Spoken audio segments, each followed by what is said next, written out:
Hi, my name is Elle. And I am Bill. And this is the Wytching Hour. If you're new to our podcast, here's what we're about. First, this is a pagan podcast. About all things pagan and related topics. And we are live from our own studio in the deep south. So you never know what's likely to come out of either of us at any given time. June's Wytching Hour is going to be a short one. We are highlighting the opening of the season of Pagan Pride Days all over the world and feature ours in particular as the season closes into the actual date. And we also want to get set up for our new co-host, more on that later, and see who and what he brings to the table for our discussion. And Bill is going to share his tarot table witchery with you. He's trying out a new approach to sharing his craft, so stay tuned. For those of you who have been following us in past episodes, you will notice some changes. First, we decided you might get a kick out of a spontaneous approach to whatever topics we bring you. This means we hope to introduce you to our new co-host in July. His name is Ro, and about as cool a pagan fellow as you ever want to meet. For instance, Ro is in the process of publishing a newsletter for Ancient Path Covenstead, which is the parent group for this area. Hopefully, he will be sharing the contents of that newsletter when it concerns pagan issues in general. Ro has been very successful with this in the past, so we feel very lucky to have him. One of the items on the docket this evening is Pagan Pride Day. All pagans should be pretty familiar with this event by now. Pagan Pride Day is an annual event held in a variety of locations across the world. And it's actually been going on since 1992. A lot of people don't know that.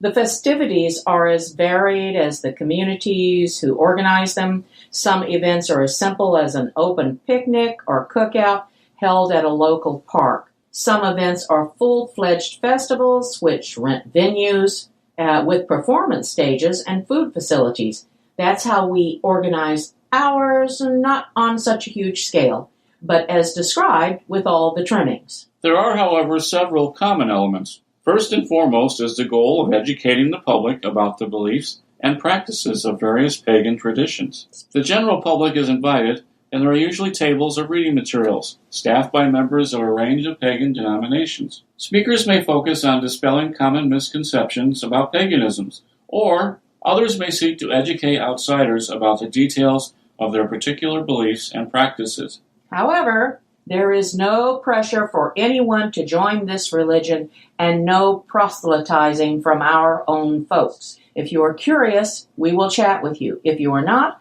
just enjoy the day with the rest of us. Pagan Pride Day events are almost always open to families and children.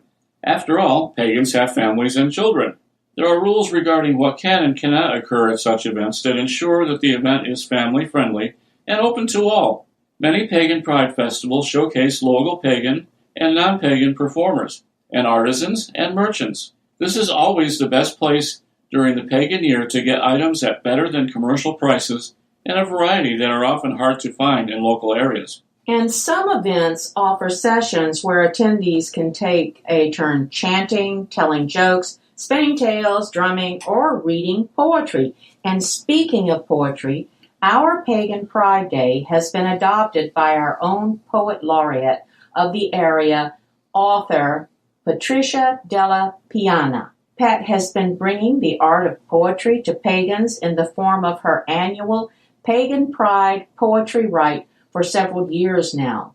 There is a contest in many categories along with awards and prizes. If you live in the local area and plan on attending the Augusta Pagan Pride Day, look up her link on Facebook listed as Augusta Pagan Pride 2018 Poetry Rite. All the information is listed there, and I mean all of it. We will keep you up to date with each new podcast until our Pagan Pride Day, September 22nd, 2018, is up and ready to rock and roll.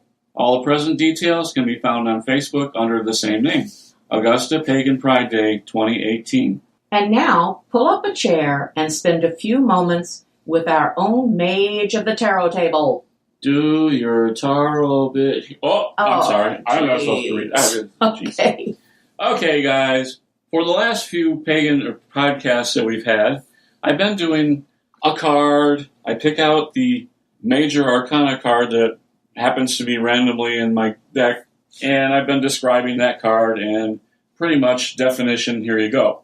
However, this time, I shuffled the deck. I pulled out 3 cards. I'm going to do a small, very abbreviated reading of what those 3 cards will do. Oh, be still my heart. The first card that I picked, and these are left to right. Usually I have the person that I'm reading shuffle the cards and deal out 3 cards.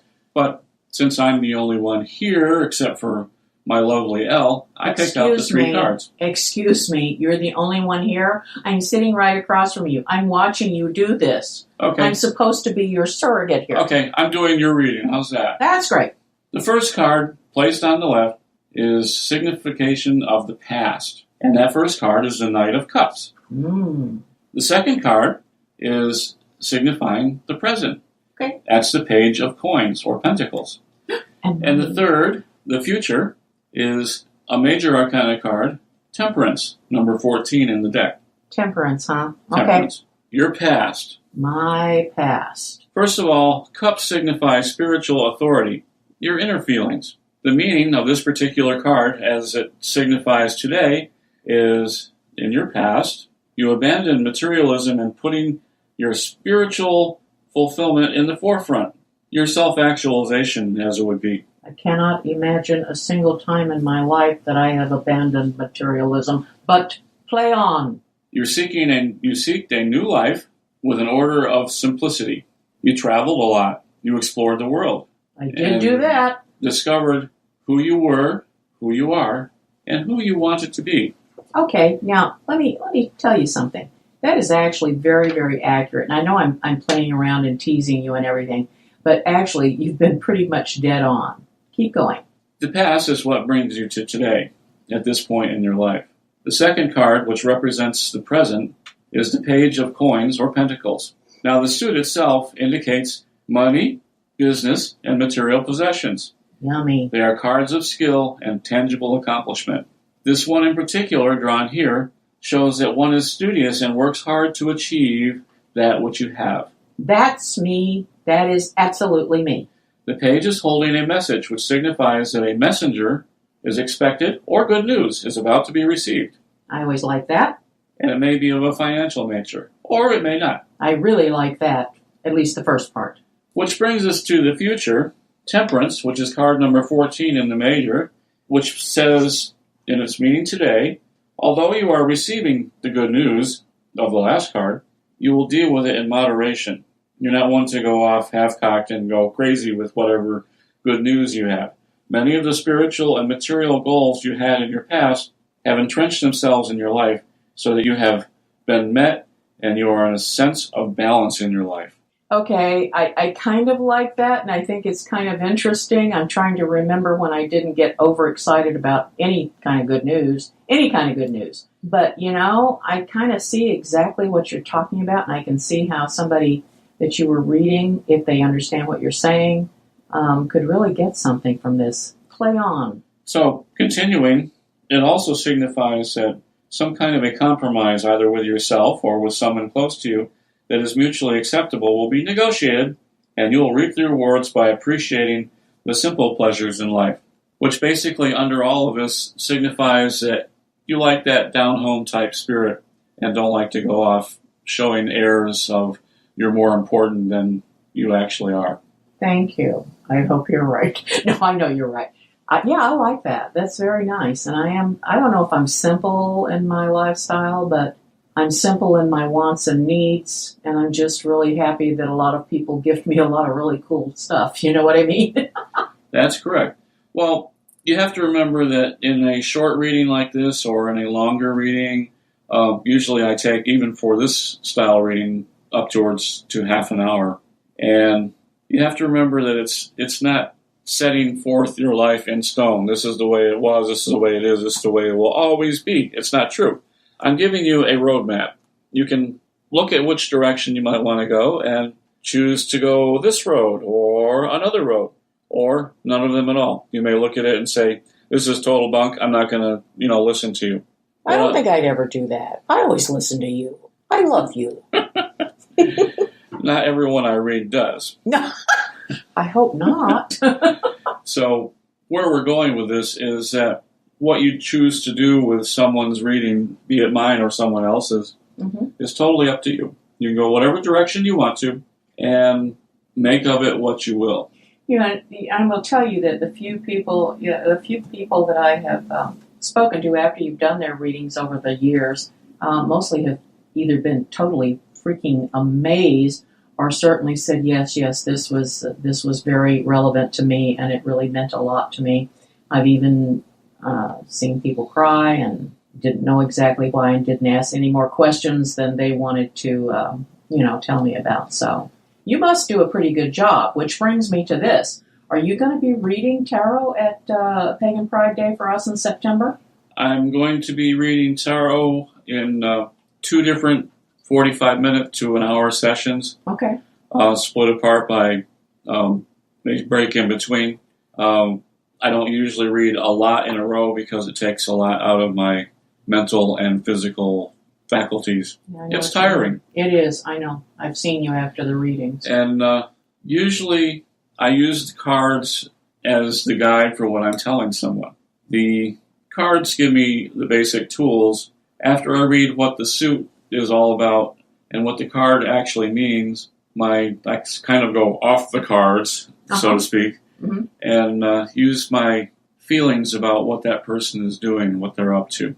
And my best readings are those that I really don't dwell too much on the actual card, but more on what I'm getting from the individual that I'm talking to. Your spidery senses. Yes. Your witchery, majory senses. With great powers come great responsibility. Yes, they do. And I'll recommend that if you're interested in tarot at all, that you pick out a deck that's your favorite. I don't necessarily do my own readings, but I love to do readings for other people. The particular deck that I'm using today is called Golden Tarot by Cat Black. It's a very beautiful deck of tarot cards, and yeah, it is. It's gorgeous. Like I said, everybody has their favorites. I have 10 or 12 decks myself, and only use one at a time, of course, but... well, just let me ask you a question. Sure. If you sell all the tarot decks, can you take me to the Bahamas? If we rent a rowboat in Florida and row across... Oh, that sounds like fun. If we were younger, I swear I'd do it. Okay, sweetie, that's a wrap. Help me close this place up. So our hour is up and it's time to go. Look for us again next month. I have no idea exactly the time or exactly the day or exactly the bat cave or whenever we show up. I mean, who knows? That's what makes us so exciting. And, sweetie, take us out. Before we go, we're going to turn you over for a moment to credit the real magicians who make our show possible. The Tarot tells me, take it away, Rob. Thanks, Bill, and thank you for listening to the Wytching Hour. If you want to know when next month's episode comes out, and are not entirely sure like Elle and Bill seem to not be, but that's okay. Go to their website, thewitchinghour.com. There's buttons for Facebook and Twitter where you'll always find the announcement for the next show, or there's buttons for iTunes and YouTube and the Google Play Store where you can subscribe to the show and it will automatically come to you almost like magic. Except it's not, it's technology, but hey, I'm being picky. The Wytching Hour has been brought to you by the Coil Entertainment Network. Visit our website, coil.us, coil.us, and don't forget to leave Elle and Bill notes and questions. Contact information for Facebook and email are both on the website. Thank you for listening, and we'll see you next time.